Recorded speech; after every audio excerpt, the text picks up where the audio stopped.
서울에 가면 최고층 마천루라고 할 수 있는 롯데월드 타워가 있습니다. 아마 아시아에서는 5번째 높은 건물로 추정되어지는데 123층에 555m, 굉장히 큰 타워입니다. 무려 한 6년 걸쳐서 완공이 되어졌는데요. 어떤 분이 그런 글을 써놨어요. 롯데월드에서 뛰어내렸는데 안 죽는 방법이 있다고 합니다. 여러분, 그 방법이 뭔지 아세요? 1층에서 뛰어내리면 안 죽습니다. 제가 거기서 뭘 느꼈냐면 생각의 전환이 얼마나 중요한가, 그런 생각을 해봤습니다. 예수님의 공생의 사역에 대해서 많은 사람들은 충격을 받았습니다. 소외되고 낙오된 자들에게는 신선한 충격이었고, 기득권을 가진 종교 지도자들에게는 아찔한 충격이었습니다. 왜냐하면 그분의 엄청난 사역에 충격을 받을 수밖에 없었습니다. 생각이 얕은 분들에게는 의문점을 갖게 했고, 또 어떤 사람들에게는 고민을 하도록 만들어 놓았습니다. 왜 그러냐면, 적어도 이런 엄청난 사역을 하는 분 같으면 출생부터 달라야 된다고 생각했습니다. 그런데 그분은 베들레헴에서 태어났고 구유에서 태어났습니다. 이것이 이해가 되지 않은 것이죠. 그리고 적어도 이런 엄청난 사역을 하는 분은 귀족이나 왕족 출신이 되고, 또 베들레헴에서 갈릴리가 아니라 특별히 대도시인 예루살렘에서 사역합니다. 이런 생각들이 그들이 갖고 있는 사고방식이었습니다. 또 하나의 문제는 나이가 30살밖에 안 됐다는 것이 충격이었습니다. 적어도 이렇게 권세 있는 새 교훈을 말한다면 60이나 70이 된 아주 연륜이 있는 그런 분들이 전하는 말씀을 되는데, 갓 30 넘은 청년이 그런 엄청난 말씀을 전하니까 이게 그들에게는 도저히 이해될 수 없는 말씀이었습니다. 더 놀라운 것은 예수님을 따르는 추종자들이었습니다. 제자들뿐만 아니라 예수님 주변에 있는 많은 사람들은 소외되고 죄인 취급받는 사람들이 굉장히 많았습니다. 심지어 예수님은 죄인의 친구라고 그러고 죄인을 부르러 왔다고 이야기를 합니다. 당시에 많은 것을 갖고 있는 종교 지도자들에게는 너희들은 나와 상관없다고 이렇게 얘기를 하니 얼마나 힘드시겠어요. 놀라운 것은 율법의 해석이 남달랐습니다. 기존 바리새인들의 해석과는 전혀 달랐습니다. 아주 심오하고 새롭고 창의적이고, 그러면서도 하나님의 의도와 뜻을 정확하게 분별해서 전하는 권세 있는 새 교훈이었습니다. 더 놀라운 것은 살아가는 삶의 모습이었습니다. 예수님은 말씀만 전한 것이 아니고 말씀을 전한 대로 사셨다는 겁니다. 바리새인들은 말씀을 전하기는 하지만 그대로 살아가지 않았습니다. 그러나 예수님은 그대로 사셨다는 것이 엄청난 충격이 되었습니다. 나이가 30살밖에 안 되었고, 그것도 갈릴리 출신이고, 목수의 아들이자 자신도 목수이며 하는 인간적인 모습은 정말 보잘것없는데, 그분의 메시지나 그분의 사역은 너무너무 충격적인 것이지요. 죽은 자를 살려낼 수 있는 사람이 누가 있겠습니까? 그리고 무리를 걸을 사람이 누가 있겠어요? 또 작은 도시락 하나로 5,000명 이상을 먹일 수 있는 사람이 누가 있겠어요? 그것을 예수님이 하셨다는 것이고, 그분의 메시지 자체는 가히 사회를 개혁하고 제도를 바꿀 수 있는 너무너무 충격적인 사실입니다. 이것을 거부한 사람들이 기득권자들이었습니다. 바로 바리새인, 사두개인, 제사장들, 이런 사람들은 자기들이 위협을 느끼고 위태로움을 느껴서 어떻게 하면 예수님을 죽일까 고민했던 부분입니다. 그 중에서 오늘 또 이 본문에는 그런 것들이 배어 있는 것을 알 수 있습니다. 오늘 본문의 내용은 레위가 세리였는데, 그가 예수님이 나를 따르라 했을 때에 예수님을 따라갑니다. 그러면서 자기 집에 예수님을 초대합니다. 예수님과 함께 먹고 할 때에 가장 불만이 많았던 사람들이 바리새인들이었습니다. 왜 바리새인들이 불만을 가졌냐면, 아니 왜 저렇게 대단한 랍비라고 하는 분이 죄인들과 함께 먹느냐는 거예요. 적어도 우리들과 함께 지내야지 저런 소외되고 미천한 사람들하고 함께 있는 그것이 굉장히 마음에 안 드는 겁니다. 또 하나는 아마도 이 바리새인들이 일주일에 2번씩 금식한다고 했잖아요. 그날이 자기들이 정한 금식일이었던 것 같아요. 그런데 거기서 먹고 마시는 게 마음에 안 드는 거예요. 그래서 뭐라고 브레이크를 걸었냐면 왜 금식을 일을 안 지키느냐 이런 얘기를 하는 겁니다. 성경에는 금식일이 없는데 자기들이 만든 규례, 어떤 전통, 조항에 금식일을 정해놨습니다. 그래서 일반 사람들은 지키기가 너무 어려운 거예요. 자기들은 일도 안 하잖아요. 그러니까 금식일을 지키기에 좀 수월하거든. 그걸 안 지킨 것으로 불만을 제기했습니다. 이럴 때 예수님께서 금식 문제에 대해서는 혼인잔치 비유를 통해서 해결을 해줬습니다. 또 하나 그들이 갖고 있는 불만에 대해서는 오늘 비유를 들어서 얘기를 하고 있습니다. 오늘 두 가지 비유를 이야기하고 있는데 하나는 생배 조각 비유이고 또 하나는 새 포도주 비유입니다. 그러면 이 예수님이 비유를 한 내용들을 가만히 생각해 보세요. 자, 첫 번째가 생배 조각 비유잖아요. 21절에 보면 그 얘기가 잘 나오고 있습니다. 다시 한번 읽어보겠습니다. 생배 조각을 낡은 옷에 붙이는 자가 없나니 만일 그렇게 하면 기운 새 것이 낡은 것을 당겨 헤어짐이 더하게 되느니라 그랬습니다. 당시에는 옷이 귀했잖아요. 그러니까 옷이 잘 떨어져요. 요즘처럼 나이론이 있는 것도 아니고 그러다 보니까 뭔가 버릴 수가 없으니까 천을 대서 이렇게 기우는데 가끔 잘못 실수하는 사람들이 옷이 낡았는데 생배를 거기다 대서 기우는 사람이 있습니다. 자, 그렇게 되면 옷을 입고 다닐 때는 문제가 없어요. 문제는 이것이 더러워졌을 때 빨래를 할 때입니다. 세탁을 하게 되면 무슨 일이 생기냐면 이 생배 조각은 신축성이 좋아가지고 확 줄어듭니다. 그러면 낡은 배 옷은 이게 줄어드니까 더 다 터지는 거예요. 오히려 그 주변에 더 구멍이 크게 나는 거예요. 그래서 옷이 더 많이 헤어져서 결국은 더 좋게 하려다가 입을 수 없게 되는 이런 일들이 있더라. 그 얘기를 하고 있는 겁니다. 또 하나는 새 포도주 비유입니다. 여기 22절이지요. 함께 봅시다. 새 포도주를 낡은 가죽 부대에 넣는 자가 없나니 만일 그렇게 하면 새 포도주가 부대를 터뜨려 포도주와 부대를 버리게 되느니라. 오직 새 포도주는 새 부대에 넣느니라 하시니라 이랬습니다. 자, 오늘 새 포도주와 낡은 가죽 부대 이런 얘기 나오는데 이것 당시에 그들이 살아가는 생활의 모습이 있는 그것을 그대로 이야기하는 거예요. 그 당시에는 자 보세요. 포도주는 내용물이잖아요. 그러면 가죽 부대는 뭐예요? 그걸 담을 수 있는 용기인데 그때는 유리병이 없었단 말이에요. 그러다 보니까 그릇이 필요했는데 그들이 물병이나 또 이렇게 포도주를 담을 수 있는 것을 뭘로 만들었냐면 양이나 염소의 그 목덜미 부분이 있지 않습니까? 그것을 잘라서 이렇게 묶어가지고 확 뒤집어서 말리고 잘 이렇게 세탁 처리를 해서 이것을 물병으로 쓰기도 하고 또 포도주를 거기다 담았고 이렇게 덜덜 말아가지고 그렇게 놓고 이렇게 사용을 했단 말입니다. 그들의 생활상에서 꼭 필요한 부분이었습니다. 그런데 새 포도주를 낡은 가죽 부대에는 안 넣는다 그럽니다. 왜냐하면 포도주가 새 포도주다 보니까 넣으면 이게 부글부글 끓어올라요. 가스가 올라온단 말입니다. 근데 낡은 가죽 부대는 시간이 지나면 신축성이 떨어져가지고 이 낡은 가죽 부대에다가 새 포도주를 넣으면 이게 부풀러가지고 못 견뎌서 터져버리는 거예요. 그러면 뭐가 됩니까? 포도주도 버리고 가죽 부대도 버리고 이렇게 되는 거예요. 그러니 낡은 포도주는 이게 부풀어름이 없기 때문에 낡은 가죽 부대 괜찮습니다. 그런데 이렇게 살아가는 사람이 없단 말이에요.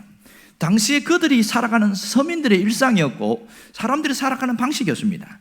새 포도주는 새 가죽 부대에 넣지 낡은 가죽 부대에 넣지 않았거든요.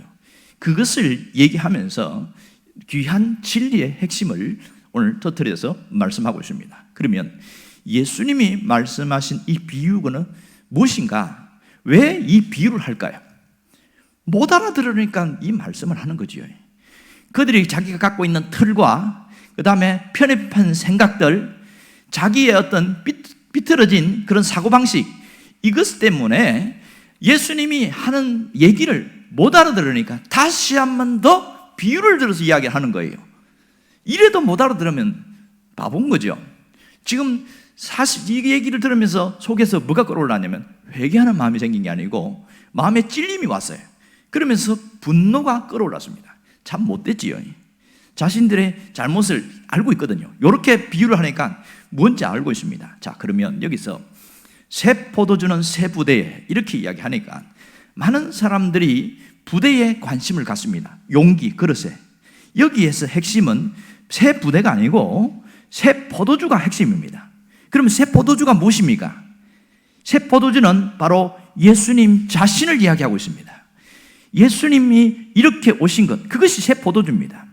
그러니까 새 포도주는 예수님을 통하여 변화되고 새로운 삶을 살아가는 그것을 말하고 있단 말입니다. 그럼 가죽부대, 낡은 가죽부대는 뭡니까? 살아가는 삶의 방식을 말합니다. 그들이 전통적이고 자기들이 만들어 놓은 규칙과 규례에 맞춰서 살아가는 삶의 방식입니다. 그런데 예수님이 오셨는데 자기들이 고집하고 있는 방식대로 그것을 살아가면서 예수님을 받아들일 수가 없는 거예요. 그러니까 부딪힘이 있게 되어지는 겁니다. 이것에 대해서 주님이 문제를 삼고 있습니다. 오늘 여기서 낡은 가죽부대 이야기를 하는 것을 잘 유념해야 됩니다. 특별히 가죽부대는 삶의 방식이다, 그렇게 얘기했어요. 삶의 방식. 우리가 이 비유의 핵심이 뭔지를 잘 기억해야 됩니다. 특별히 예수님을 믿으면서 예전의 틀과 삶의 방식으로 그대로 밀어붙이게 되어지면 심각한 문제가 생긴다, 이런 뜻입니다. 예수를 믿었는데 예수 믿기 이전에 낡은 사고방식, 삶의 방식을 그대로 고수하면서 살아가게 되어지면 신앙생활에 문제가 생긴다는 겁니다. 오늘 이 말씀을 통해서 우리에게 주신 메시지는 분명하지요. 하나는 새 포도주인 예수님을 잃어버리면 안 된다는 거죠. 혹시 신앙생활하다가 문제가 생기면 내가 새 포도주를 잃어버렸는지 아닌지를 점검해봐라. 이것이 첫 번째고요. 또 하나는 내가 예수를 믿고 난 이후에 이렇게 새 포도주를 가지고 있다면 탄력성을 가진 가죽 부대를 준비하며 그것을 가지고 살아야 된다, 그 얘기를 하고 있는 겁니다. 그게 뭡니까? 삶의 방식을 바꾸며 살아가라는 것이죠. 예수를 믿었어요. 내가 예수님이 내 안에 있어요. 그럴 때에 그 예수님이 주인 되심이 새 포도주라는 겁니다. 그게 삶의 방식이에요. 그런데 여전히 예수를 믿었음에도 불구하고 낡은 생배 조각을 가지고 낡은 천에 깁는 것처럼 또 새 포도주를 낡은 가죽 부대에 집어넣는 것처럼 그렇게 살아가면 신앙생활에 굉장히 어려움이 있다, 이렇게 이야기합니다. 우리의 신앙생활에서 문제점이 무엇입니까? 우리의 신앙을 무너뜨린 게 뭐지요? 교회 생활하면서 교회가 가장 초점을 맞추고 관심을 가져야 될 것이 새 포도주입니다. 가죽 부대가 아니고 새 포도주입니다. 그런데 어느덧 시간이 지나면서 새 포도주에 대한 관심보다는 유지하는 것과 제도와 규칙, 이런 조항들, 이런 것에 더 집중하게 될 경우가 굉장히 많습니다. 성도들이 신앙생활하면서 새 포도주를 잃어버리고 그렇게 살아가게 되어지면 신앙의 뒤틀림 현상들, 심각한 문제들이 생기게 되어집니다. 사람들이 그런 얘기를 하지요. 예수는 좋은데 교회는 싫다. 왜 이런 얘기를 합니까? 그는 예수님의 교훈이나 그분 자체가 문제가 있는 것이 아니고 그분을 믿고 따르는 사람들이나 그 교회 안에 있는 사람들, 그 구성원들이 하는 행실이 너무 꼴보기 싫다, 이런 뜻이거든요. 왜 이런 문제가 생기죠? 교회가 제도화되어지면 이게 복음이 제대로 전달되지 않는 그런 현상이 생깁니다. 예수를 믿는다고 하는 사람이 어떤 기존의 가죽 부대를 갖고, 다시 말해서 낡은 사고방식, 삶의 방식을 붙들고 살아가게 되어지면 절대로 변화가 안 일어납니다. 이것이 우리가 갖고 있는 현실이죠. 오늘 하나님 우리에게 원하시는 게 뭘까요? 예수를 잃어버리지 말라는 겁니다. 무슨 일이 있어도, 어떤 일이 있어도 예수를 잃어버리지 말라는 거예요. 여러분, 진정한 믿음이 무엇입니까? 예수님이 나의 주인 되심을 고백하는 그 신앙 고백이 진정한 믿음이잖아요. 예수님이 내 인생의 주인이라고 믿고 확실하게 고백하는 그 고백적인 신앙, 그것이 믿음의 첫 출발입니다. 그런데 처음 믿을 때부터 잘못 배웠는지 아니면 못 배웠는지 그런 분들은 그냥 교회만 나오면 다 만사오케이인 줄 알아요. 심지어 교회만 나오면 저절로 천국 가는 줄 아는 사람도 상당히 많습니다. 그래서 열심히 교회만 나와요. 그리고 뭔가 교회에서 하라는 것 열심히 봉사도 하고 열심히 해요. 이것은 그 다음의 이야기인데 본질을 놓쳐버린 거예요. 여러분, 본질이 뭡니까? 내 신앙의 본질은 예수님이고 예수님이 나의 주인 되심을 고백하고 나가는 이 신앙의 본질이란 말입니다. 여러분, 예수님을 잃어버렸다는 게 무엇입니까? 지식적인 예수님으로 믿고 사는 겁니다. 예수님을 아는 것을, 그것을 믿음이라고 생각하고 자기 신앙으로 착각하는 사람이 굉장히 많습니다. 예수님이 베들레헴에서 태어나셨고 나사렛에서 사셨고 갈릴리에서 공생애를 하시다가 또 정치 지도자들을, 종교 지도자들의 모함에 의해서 억울하게 십자가에 돌아가셨다. 이거는 사실이에요. 이걸 안다고 자기가 믿음 있다고 하는 것은 착각입니다. 여러분, 아는 것을 믿는 것으로 착각하지 말기를 바랍니다. 아는 건 아는 거예요. 믿는 것과 별개입니다. 믿는 게 뭡니까? 신앙으로 고백되어지는 것, 이게 믿는 겁니다. 예수님이 나의 주인 되심을 믿는 겁니다. 가끔 사람들이 무슨 생각이냐면 예수 믿고 천국 가세요 이렇게 이야기해요. 말은 맞지요? 그런데 가만히 따져보세요. 예수 믿고 죽은 다음에 가는 곳이 천국이잖아요. 이 땅에 살아있을 때는 어떻게 살아야 됩니까? 살아있을 때에는 예수님이 나의 주인 되심을 고백하고 나가는 거, 이게 진정한 신앙인데 이것을 온전히 배우지 못하고 내 안에 체득되지 못하면 자꾸만 신앙생활이 헛바퀴를 돌고 있는 거예요. 우리가 쓰는 말 중에 주여, 주님 이런 단어 있잖아요. 원래 이 헬라어 단어가 퀴리어스인데 이 말은 누구한테 쓸 때 썼냐면 황제를 부를 때 퀴리오스 이렇게 불렀어요. 주여 이렇게 불렀단 말이에요. 그러니까 그 말은 뭐냐면 황제는, 로마의 황제는 나의 주인입니다, 이 고백이거든요. 근데 우리가 예수를 믿었잖아요. 그러면 우리가 예수님에 대해서 주여, 주님 이렇게 말한단 말이에요. 그러면 황제가 나의 주인이 아니고 예수님이 나의 주인입니다, 이 말이에요. 그런데 많은 사람들이 예수님을 나의 구원자로만 믿고 주님으로 고백하지 않기 때문에 신앙의 변화가 없는 거예요. 신앙의 변화는 주님이 나의 주인이 되어야 됩니다. 예전에는 돈이 주인이었고 나 자신이 주인이었고 세상의 것이 주인이었고 사람이 주인이었는데 예수를 믿고 난 이후에는 주인이 체인지 되는 거예요. 바뀌어야 됩니다. 누가 주인이 돼야 돼요? 주님이 나의 주인이 되고, 돈은 필요한 것이고 사람은 필요한 것이고 세상의 즐거움은 필요한 것이지 그것이 주인이 되면 안 된다는 거거든요. 그런데 현실을 보세요. 예수를 믿었는데 여전히 똑같이 살아가는 사람이 너무 많습니다. 돈이 주인이 되어 있고 세상 즐거움을 쫓아 달아가는 것이 목적이고 그게 주인이 되어 있고 사람이 주인이 되어버리고 자기 자신이 주인 되어 살아가는 경우가 얼마나 많습니까? 아직도 낡은 가죽 부대를 붙들고 살아가는 사람입니다. 예수님이 주인 되심을 믿고 고백했다면 무엇을 바꿔야 됩니까? 이제는 삶의 방식을 바꿔야 됩니다. 나의 삶의 방식을 완전히 바꿀 수 있기를 바랍니다. 그것이 진정한 신앙의 길로 살아가는 것이고 내가 제대로 믿는 거예요. 자, 보세요. 예수를 믿는데 기쁨이 없어요. 예수를 믿는데 마음에 평안이 없어요. 예수를 믿는데 두려움이 있고 걱정, 근심이 끊임없이 샘솟듯이 솟아나. 왜 그럴까? 왜 그런지 몰라요. 가장 근본적인 것은 삶의 방식을 바꾸지 않아서 그렇습니다.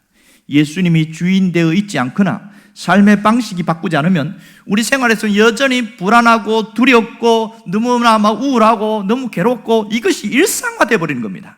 진짜 예수를 믿게 되어지면 내 안에 샘솟는 기쁨이 있습니다. 내 안에 강물 같은 평안이 있습니다. 내 안에 하나님이 주시는 그 은혜의 역사가 날마다 솟아나게 되어진단 말입니다. 두려움이 아니라 담대함으로 바뀔 줄 믿습니다. 걱정과 근심이 아니라 소망과 하나님이 주신 은혜로 이기를 날 수 있는 용기로 바뀌는 줄 믿습니다. 여러분에게 그 변화가 있기를 원합니다. 삶의 방식을 바꿀 때에 이러한 변화의 역사가 일어납니다. 이제는 내가 지금 어떻게 살아왔는지를 돌아봅시다. 내 안에 예수님이 있다고 말하면서도 아직도 예수 믿기 이전의 삶의 방식을 붙들고 살았다면 확 뜯어고치기를 바랍니다. 예수 믿기 이전에 정욕과 욕심에 붙들려 산 옛사람의 삶의 방식에서 예수 믿은 이후에는 복음과 십자가로 붙들어진 새 사람의 삶의 방식으로 바뀌어져야 이 사람이 진짜 예수쟁이를 할 수 있습니다. 여러분, 처음부터 완전하고 완벽한 사람이 될 수는 없어요. 문제는 나의 정신과 가치관과 신앙 체계입니다. 신앙이 내가 예수님이 주인이지 이렇게 믿고 고백하며 나아갈 때 실수도 할 수 있고 또 잘못을 하고 죄도 질 수 있어요. 그러나 주인님을 고백하며 나가는 사람은 가면 갈수록 생활과 삶이 달라져요. 생활과 삶이. 이것이 분명하니까 지금은 잘 못해서 그렇지 시간이 갈수록 달라집니다. 그리고 삶의 방식을 확 뜯어고쳐서 이제는 내가 주인이 아니고 그분이 주인이니까 그분이 원하는 데 따라가야지, 그렇게 목표를 딱 정해놓고 가면 점점 달라지게 되어 있어요. 이것이 변화되어지는 거예요. 여러분, 내가 참아야지, 내가 견뎌야지, 내가 그렇게 하는 것이 신앙이 아니고 신앙생활은 되어지는 것이다, 그렇게 이야기했습니다. 무엇으로? 그분이 주인이 되고 삶의 방식을 바꾸면 신앙은 저절로 변하게 되어 있습니다. 저절로. 오늘부터 여러분들이 이 부분에서 분명한 고백과 분명한 가치관과 방향 설정이 되어지기를 간절히 바랍니다. 이렇게 삶의 방식을 바꾸려고 결단하는 사람에게 뭐가 있어야 돼요? 자기가 갖고 있는 것을, 이 꽉 굳어 있는 것을 깨트리는 작업이 필요합니다. 깨트려야 돼요. 정말 안 깨져요. 세월이 흐르면 흐를수록 안 깨집니다. 하나님이 내게 원하시는 것은 나를 깨트리는 겁니다. 나를 깨트리라는 거예요. 이대로 살아도 괜찮은가? 내가 갖고 있는 것 중에서 깨트릴 게 너무너무 많아. 그것이 안 깨어지니까 신앙이 안 바뀌는 거예요. 여러분, 정말 바뀌기를 원한다면 내가 갖고 있는 사고방식을 깨트려야 됩니다. 그 중에 하나가 배타적인 사고방식입니다. 예수를 믿으면 복음이라는 것과 신앙 자체가 섞일 수 없잖아요. 우리가 다른 종교와 섞일 수 없는 것처럼 오직 예수, 오직 하나님, 여기에 대해서는 이건 섞일 수 없으니까 신앙의 본질은 배타적인 게 맞아요. 문제는 본질이 배타적이다고 비본질적인 것까지 배타적일 수 있다는 거예요. 이게 가장 문제입니다. 예수를 잘 믿는 사람 보면 어떤 분이 그래요. 너무 융통성이 없고 답답하다는 거예요. 인간미도 없고 왜 이렇게 사는지 모르겠다, 이렇게 이야기하는 거예요. 무엇이 문제입니까? 신앙과 고집이 구분이 되어야 되는데 이게 뒤섞여 버린 거예요. 이 오직 신앙에 대해서는 내가 고집을 부려야 되지만 그것이 아니라 사람과 사람과의 관계 속에서 있어서는 이 탄력성 있는, 유연성 있는 그런 게 있어야 되는데 이게 고집이 되어버리니까 배타적이라고 그러고 손가락질 당하는 거예요. 이게 안타까운 일인 거죠. 여기에 있는 분들은 달라지길 바랍니다. 복음이 아니고 신앙이 아닌 부분에서는 어디까지나 열어놓을 수 있기를 바라요. 편견이 없기를 바랍니다. 당시 예수님 당시의 바리새인들은 굉장히 배타적이었습니다. 자신들은 선민의식이 있었어요. 내가 태어날 때부터 하나님이 선택된 자다, 선민의식이 있었고, 그리고 자기보다 못한 사람에서는 무시해버렸습니다. 그리고 세리나 창녀들이나 못하는 사람들에서는 아주 깔보아버리고, 너희들은 우리하고 인간이 다르다, 근본 본질이 다르다, 이렇게 해버리고, 심지어 사마리아 사람들은 피가 섞였다고 아예 무시해버렸습니다. 그 길로 가지도 않아요. 이렇게 했던 예수님이 찾아오셔서 어떻게 했는지 압니까? 가장 낮은 자리로, 가장 죄인이라고 하는 사람들, 그렇게 소외된 사람들을 찾아갔습니다. 그들을 무시하지 않았습니다. 오히려 마태 같은 사람은 세리였지만 제자로 받아들였습니다. 그렇게 하고 다 손가락질하고 정죄하고 있는데 가늠하다 현장에 잡힌 여인을 오히려 용서해주고, 이렇게 편견을 가지지 않고 주님은 배타적이지 않았습니다. 본질이 아닌 것에 대해서는 수용하고 이해해주고 용납해주고 받아주었어요. 그랬더니 사람이 바뀌는 거예요. 사람이 바뀌는 거예요. 끊임없이 주님은 마지막 공생에 사역하는 동안에 끝까지 참아주고 이해해주고 견뎌주고 이렇게 했습니다. 여러분, 예수를 잘 믿으면 사람을 보는 눈이 달라진다고 그래요. 어떻게 달라지는지 아세요? 오늘 이것을 잘 잡아야 됩니다. 사람을 보는 눈이 선해진다, 이렇게 이야기합니다. 오늘 우리가 이 끊을 것을 끊으려면 반드시 뭘 해야 되냐 하면 사도 바울이 이야기한 얘기를 잘 집중해야 됩니다. 에베소서 4장 22절에서 24절을 보면 내가 삶의 의식을 바꾸고 있는 사람들은 반드시 이건 버려야 된다, 그리고 이것은 붙들어야 된다, 그 얘기를 정확하게 하고 있는데 오늘 이렇게 이야기합니다.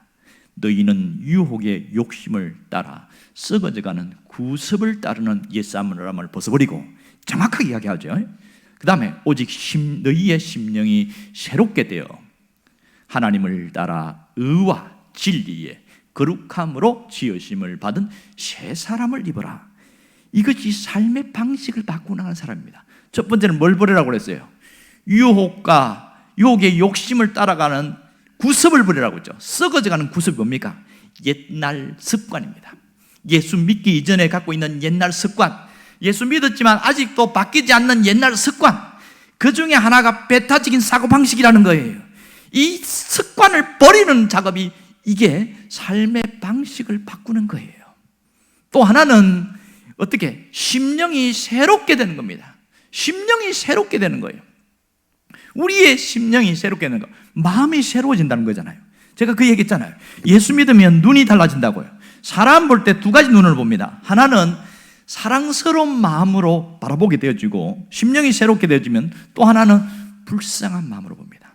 좀 거칠고 좀 나한테 상당히 불편한 소리를 하고 그런 사람들에서는 오죽 저렇게 안에 돌뿌리나 그런 나쁜 게 많으면 저렇게 튀어나올까, 불쌍한 마음이 든다는 거예요. 우리가 이 부분을 깊이 생각해야 됩니다. 특히 예수를 잘 믿으면 잘 믿을수록 유연성, 탄력성이 있어야 돼요. 본질이 아닌 것에 대해서는 서로 이렇게 마음을 열 수 있기를 바랍니다. 어떤 분이 이 부분에 대해서 이런 얘기를 하더만요. 아마 철학자가 한 얘기 같은데, 자기가 갖고 있는 사고방식과 고정관념과 이것을 깨트리지 않으면 이렇게 살아가더라, 그러면서 써놓은 걸 읽어봤는데 뭐라고 그러냐면, 동굴 안에 있으면서 그러면서 모닥불이 피어나오는 피울 때에 이제 밖에 있는 그 모든 사물이나 그 그림자에 대해서만 보고서 이게 전부다 생각하고 살아간다는 거예요. 어떤 사람이 동굴 밖에 나가서 세상이 이렇고 꽃이 어떻고 동물이 어떻고 바위가 어떻고 이런 이야기하면 안 믿는다는 거예요. 내가 안 봤으니까 못 믿겠다는 거예요. 이것이 굳어있는 사고방식의 문제다. 배타적인 사고방식의 문제고 고정관념의 문제다, 이런 얘기를 합니다. 그래서 또 이런 얘기 하더만요. 어떤 분이 장미꽃을 보면서 와, 너무 장미가 예쁘고 아름답다 감탄을 하고 탄성을 지르니까 어떤 사람은 그 속에 있는 가시를 보면서 분노를 일으킨다는 거예요. 어떻게 저기에 있는 가시를 보지 못하고 세상에 똑바로 보고 살아야지, 이러면서 오히려 그렇게 탄성을 지르고 감탄하는 사람에게 분노를 느낀다, 이렇게 이야기한다는 거예요. 무슨 얘기입니까? 사실과 감격, 이런 느낌을 뒤섞여버린 거예요. 이게 장미에는 아름다운 꽃도 있고 가시도 있잖아요. 그런데 무엇을 먼저 보느냐, 이게 문제인데, 신앙생활에서 우리가 이 부분을 깊이 생각하는 겁니다. 삶의 방식을 바꾸라는 것은 내가 갖고 있는 것이 다 맞다고 생각하는 것을 버리라는 거예요. 그리고 다른 사람들이 잘 못하는 것에 대해서 그것을 비판적인 시각이나 사고로 바라보지 말고 유연성 있게 용납해주는 주님의 마음을 가지라는 거죠. 오늘 우리가 가져야 될 마음가짐이 무엇입니까? 우리가 깨트려야 될 게 뭡니까? 가장 중요한 것은 굳어있는 나 자신을 깨트려 나가는 것이 대단히 중요합니다. 변화를 위한 몸부림이 필요해요. 변화를 위한 깨트림이 있어야 됩니다. 예수님이 주인된 삶을 살지 않았던 그 사람이면 그것을 깨트려서 이제는 예수님이 주인된 삶으로 바꿔나가고 예수님이 주인 됐다고 믿고 고백하지만 아직도 여전히 삶의 방식이 이전에, 예수 믿기 이전의 삶을 살아간다면 그것을 깨트려 나가는 것이 대단히 중요한 것이지요. 이렇게 온전히 깨트려지면 새로운 삶의 세계, 새로운 역사가 일어납니다. 이것을 뭐라고 하냐면 영적 혁명이 일어난다, 그렇게 이야기합니다. 영적 혁명. 사람은 그대로인데 사고방식과 모든 것이 바뀌고 나니까 보는 눈이 달라졌잖아요. 그러니까 말하는 게 달라지고 행동하는 게 달라지는 거예요. 여러분, 우리가 변화되어야 새로운 삶의 세계가 열립니다. 유명한 솔개 이야기 아시지요? 솔개가 평균 40년을 산대요. 40년을 사는데 어떤 솔개들은 70년간 산다고 합니다. 그러면 무엇이 문제냐는 거예요. 40년 동안 솔개가 살면 이 부리가 거의 가슴 가까이 올 정도로 길어지고 발톱이 너무 넓고 길어가지고 먹이에 사냥하는데 사냥이 안 된다는 거예요. 그러니 굶어 죽을 수밖에. 깃털은 너무 처지고 무거워가지고 제대로 날아다닐 수도 없는 거야. 그때에 결단을 해야 된답니다. 내가 이대로 살다가 굶어 죽을 것인지, 아니면 다시 아픔의 고통이 있지만 다시 더 삶을 연장할 것인지 결단을 한다고 그래요. 그래서 이런 마음의 결단을 한 솔개들은 높은 산꼭대기로 올라가서 거기에 바위 위에서 자신이 깨트리기 시작하는데 제일 먼저 긴 부리를 바위에다가 쪼아서 깨트리기 시작한답니다. 부리가 너무 길어서 이건 쓸 수 없어요. 여러분, 멀쩡한 부리를 깨트리는 게 얼마나 고통이 심할까요? 피가 나고 그 부리가 그렇게 해서 깨트렸을 때 시간이 지나면서 새 부리가 자랍니다. 부리가 새로운 곳이 나고 나면 그 다음에 그 자기의 부리를 가지고 낡은 발톱을 다 쪼아가지고 다 깨트려 버린다는 거예요. 그러고 나면 시간이 지나면서 발톱이 싹 나기 시작한대요. 이런 피가 철철 흐르면서 견디고 이긴 다음에 세 번째 하는 게 뭐냐면 이 발톱을 가지고 자기 온몸에 있는 털을 다 벗겨낸다는 겁니다. 그 무겁고 힘든 털을 다 갈갈이 벗겨내버리고 그렇게 견디고 새로운 털이 날 때까지가 6개월이 걸린답니다. 이 고통의 시간을 견딘 솔개들은 30년을 더 살아간대요. 새롭게 태어나서 왕성한 활동을 해서 70년을 산다고 합니다. 여러분, 신앙생활을 제대로 하고 제대로 믿는 사람은 깨트림의 시간이 있어야 됩니다. 그저 편안하고 그저 그냥 살아가는 그런 방식에서 미지근한 신앙생활을 가면 주님도 싫어하셔요. 우리가 오늘 여기서 결단해야 됩니다. 나를 깨트려서 이 솔개처럼 다시 창공을 향하여 날아올라가고 새로운 삶의 역사를 일으키는 자가 되기를 원합니다. 위기의 시대입니다. 지금 우리의 상황은 위기의 상황이에요. 이때에 나의 결단과 나의 결심이 내 삶을 바꾸고 변혁시키고 새로운 세계로 열어나게 만듭니다. 하나님은 이런 결단을 하는 자에게 반드시 새로운 길과 새로운 환경으로 하나님이 열어갈 줄 믿습니다. 여러분이 그 주인공이 되시기를 주의 이름으로 축원합니다.